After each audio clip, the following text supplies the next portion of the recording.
Slave system in റോമിലെ സ്ലേവറിയെ കുറിച്ചാണ് പറയാൻ പോകുന്നത്.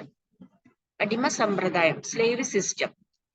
നമുക്കൊക്കെ അറിയാം, പ്രാചീന റോമൻ സാമ്രാജ്യത്തിലെ അടിമ സമ്പ്രദായം നിലനിന്നിട്ടുണ്ടെന്ന്.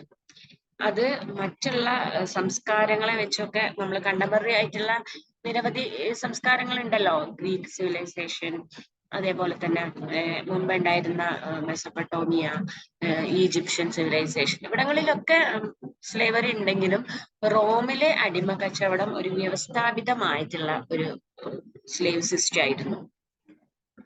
The slave system had existed in the ancient Roman Empire, as in any other contemporary civilization.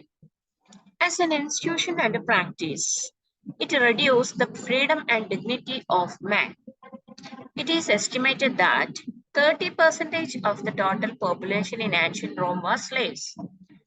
The first century Greek historian Dionysius of Halicarnassus indicates that the Roman institution of slavery began with Romulus, the mythical and legendary founder of the city of Rome, who gave Roman fathers the right to sell their own children into slavery. Most of the slaves were acquired through warfare, the Roman armies bringing large number of captives as reward from the defeated territories. The slave system kept growing with expansion of the Roman state. പ്രാചീന Roman സാമ്രാജ്യത്തിൽ നിലനിന്ന ഒരു പ്രധാനപ്പെട്ട ഒരു വ്യവസ്ഥാപിതമായിട്ടുള്ള സമ്പ്രദായമാണ് ഈ slave system എന്ന് പറഞ്ഞു. അപ്പൊ എന്താണ് ഇത്? ഏകദേശം 30% അടിമകളായിരുന്നു എന്നാണ് കണക്കുകൾ സൂചിപ്പിക്കുന്നത് റോമില്. സ്വന്തം മക്കളെ അടിമകളായിട്ട് വിൽക്കാൻ പിതാക്കന്മാർക്ക് അന്നത്തെ ഫൗണ്ടർ ആയിട്ടുള്ള റോമുലസ് അനുവാദം നൽകിയിട്ടുണ്ടായിരുന്നു. അപ്പൊ ഇത് രേഖപ്പെടുത്തിയത് അന്നത്തെ ചരിത്രകാരനായ ഹാലികർണാഷ്യസിലെ ഡൈനീഷ്യസ് ആണ്. അതായത് റോമിലെ പിതാക്കന്മാർക്ക് സ്വന്തം മക്കളെ അടിമകളായിട്ട് വിൽക്കാൻ അനുവാദം നൽകിയത് റോമിന്റെ ഫൗണ്ടറായ റോമുലസ് തന്നെയാണ്. അപ്പൊ എങ്ങനെയാണ് റോമില് ഇത്തരത്തില് അടിമകളുടെ എണ്ണം വർദ്ധിക്കുന്നത്? അല്ലെങ്കിൽ മറ്റുള്ള സിവിലൈസേഷനെ വെച്ച് നോക്കുമ്പോൾ റോമിൽ എന്തുകൊണ്ടാണ് ഇത്രത്തോളം അടിമ സമ്പ്രദായം വ്യാപകമായത്? അതായത് റോമക്കാര് നിരവധി യുദ്ധങ്ങൾ നടത്തിയിട്ടുണ്ട്. ആ യുദ്ധമാണ് അടിമകളുടെ എണ്ണം വർദ്ധിക്കാൻ കാരണമാക്കിയത് എന്നാ പറയുന്നത്. അതേപോലെ തന്നെ BC 2-ാം നൂറ്റാണ്ടിലെ മെഡിറ്ററേനിയൻ പൗരസ്ത്യ തീര നഗരാണ് ഡെലോസ്. ഇവിടെ സ്വതന്ത്രമായിട്ട് അടിമ വ്യാപാരം നടന്നിട്ടുണ്ട്. ഈ ഡെലോസ് എന്ന് പറയുന്നത് ഒരു പ്രധാനപ്പെട്ട അടിമ വ്യാപാരം നടന്ന തുറമുഖമായിരുന്നു എന്നാണ്. കാർഷിക ഭൂമിയുടെ വർധനവും വൻതോതിൽ ഭൂമി കാർഷിക പ്രഭുക്കന്മാരുടെ കയ്യിൽ കേന്ദ്രീകരിക്കപ്പെടുകയും ചെയ്തത് വൻതോതിൽ അടിമകളുടെ ആവശ്യം അവിടെ അനിവാര്യമാക്കി. അടിമകളുടെ കഠിനാധ്വാനത്തിലൂടെ കാർഷികോൽപാദനം ഗണ്യമായിട്ട് വർദ്ധിക്കുകയും റോമൻ സാമ്രാജ്യത്തിലെ സമ്പദ് വ്യവസ്ഥ പുരോഗമിക്കുകയും ചെയ്തു. റോമിന്റെ സമ്പദ്ഘടന വളർത്തിയെടുക്കുന്നതിൽ അടിമകളുടെ പങ്ക് നിർണായകമാണ് എന്നാണ് മനസ്സിലാക്കുന്നത്. The continuous wars fought by the Romans increased the number of slaves in the society. It is reported that in the 2nd century, Delos in the Eastern Mediterranean remained as a free port and became main market venue for slaves. With the expansion of the agricultural land and consolidation of the landed estates in the hands of a few landlords, necessitated multitude of slaves in Italy as laborers. The land investment and agricultural production increased with the hard work of the slaves, which paved way for the general growth of the economy of the land. The landowners required multitudes of slaves as laborers.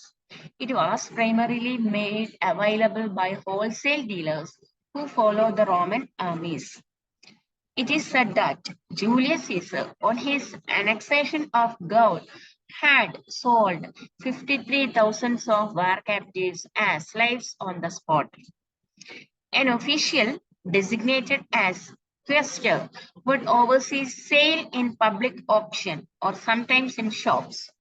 Private sales also had taken place.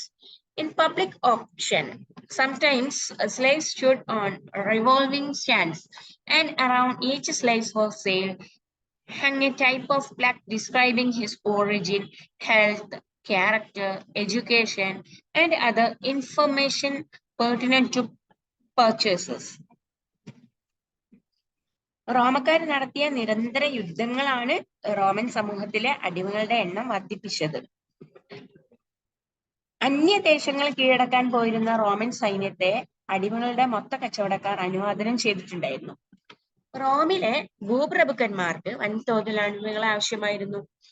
ആക്രമിച്ചു കീഴടക്കുന്ന പ്രദേശങ്ങളിൽ നിന്നും പിടിക്കപ്പെടുന്നവരെ ഭരണാധികാരികളും സൈന്യാധിപന്മാരും മൊത്ത കച്ചവടക്കാർക്ക് വിൽപ്പന നടത്തി. അങ്ങനെയാണ് സ്വതന്ത്രരായി ജീവിച്ചിരുന്ന ആളുകൾ അടിമകളായിട്ട് മാറിയത്. ഗോൾ ആക്രമിച്ചു കീഴടക്കിയ ജൂലിയസ് സീസർ സംഭവ സ്ഥലത്ത് വെച്ച് തന്നെ കീഴടക്കപ്പെട്ട 53,000 യുദ്ധ തടവുകാരെ അടിമകളായിട്ട് വിറ്റിരുന്നതായിട്ട് റിപ്പോർട്ട് ചെയ്യുന്നുണ്ട്. പൊതുസ്ഥലത്ത് വെച്ച് നടക്കുന്ന ലേലത്തിലും അടിമകളെ വിൽക്കുന്ന സ്ഥാപനങ്ങളിലും മേൽനോട്ടം നടത്താൻ ക്വസ്റ്റർ എന്ന ഉദ്യോഗസ്ഥരെ ഗവൺമെന്റ് നിയമിച്ചിട്ടുണ്ടായിരുന്നു. സ്വകാര്യ മേഖലയില് അടിമ കച്ചവടം നടന്നിട്ടുണ്ടായിരുന്നു. പൊതുസ്ഥലത്ത് വിൽപ്പനയ്ക്ക് പ്രദർശിക്കപ്പെടുന്ന അടിമയുടെ കഴുത്തിൽ ജനിച്ച സ്ഥലം, ആരോഗ്യസ്ഥിതി, പ്രായം, സ്വഭാവ സർട്ടിഫിക്കറ്റ്, വിദ്യാഭ്യാസം തുടങ്ങിയ ആവശ്യമായ വിവരങ്ങൾ ഉൾപ്പെടുത്തിയ ബോർഡ് തൂക്കിയിട്ടുണ്ടായിരുന്നു. അടിമകൾ പൊതുവെ കറങ്ങുന്ന സ്റ്റാൻഡിലാണ് പ്രദർശിക്കപ്പെട്ടിരുന്നത്. പ്രധാനമായും പ്രായം, ആരോഗ്യസ്ഥിതി, പരിചയം എന്നിവയെ അടിസ്ഥാനമാക്കിയാണ് ഒരു അടിമയുടെ വില നിശ്ചയിക്കപ്പെട്ടിരുന്നത്. വിദ്യാഭ്യാസം നേടിയ ആരോഗ്യമുള്ള യുവാക്കളായ അടിമകൾക്കാണ് കൂടുതൽ വില ലഭിച്ചത്. വിൽപ്പന സമയത്ത് പ്രദർശിപ്പിക്കാത്ത തകരാറുകൾ വിലക്ക് വാങ്ങിയ അടിമയ്ക്കുണ്ടെന്ന് പുതിയ ഉടമയ്ക്ക് ബോധ്യമായാൽ 6 മാസത്തിനുള്ളിൽ തിരിച്ചു നൽകാൻ വ്യവസ്ഥ ചെയ്തിട്ടുണ്ടായിരുന്നു. ഒരു ഗ്യാരണ്ടി നൽകപ്പെടാത്ത അടിമകൾ വിൽപ്പന സമയത്ത് പ്രത്യേക തരത്തിലുള്ള തൊപ്പി ധരിക്കണമായിരുന്നു. വിവാഹ അംഗീകാരമില്ലാതെ ബന്ധപ്പെടുന്ന അടിമകൾക്ക് ജനിക്കുന്ന കുഞ്ഞുങ്ങൾ വെർണെ എന്നറിയപ്പെടുകയും അവരുടെ ഉടമാവകാശം ഉടമയ്ക്ക് അഥവാ മാസ്റ്റർക്ക് ലഭിക്കുകയും ചെയ്തു.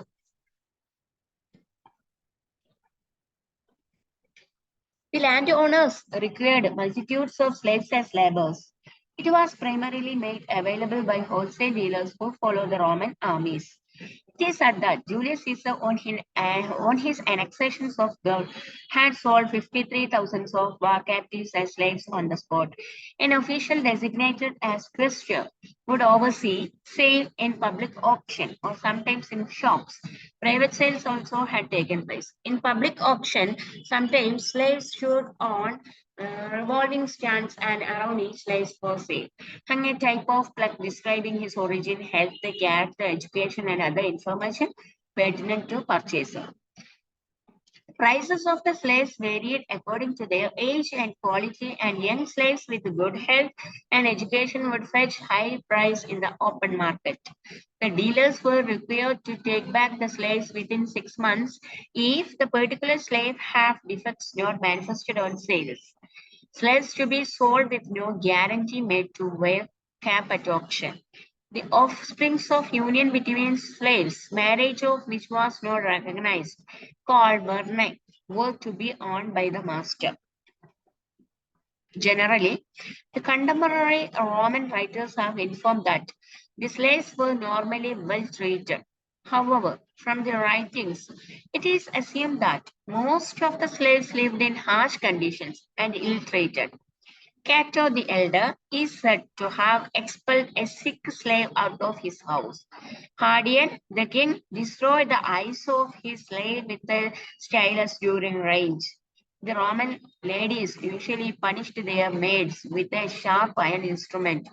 The Roman writer Seneca held the view that if a slave was well treated, he would do hard work, and if ill-treated, the vice versa.